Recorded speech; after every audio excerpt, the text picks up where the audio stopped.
Pete, what more can you tell us? Well, this rule takes effect tomorrow once it's published in the Federal Register, and what it says is that it will bar from eligibility to seek asylum anyone crossing the southern border who came through another country and didn't seek asylum in that country. So as a practical matter, immigrants coming from Honduras or Guatemala, for example, if they came through Mexico and didn't apply for asylum in Mexico, they will not be eligible to seek asylum in the U.S.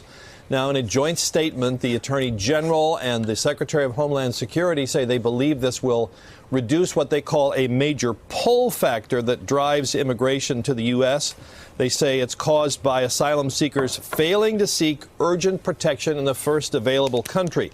There is an exception, somebody who can show that they were a victim of human trafficking, but they say they hope this rule will reduce what they call forum shopping by economic migrants.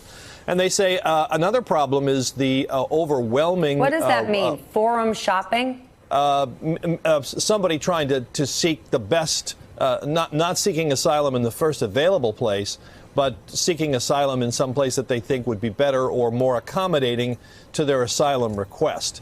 So they say that the number of cases in the system of people seeking asylum has tripled between 2013 and 2018, and they point out that only a very small number of people who apply for asylum are ultimately granted asylum because their cases are considered to be sufficiently persuasive.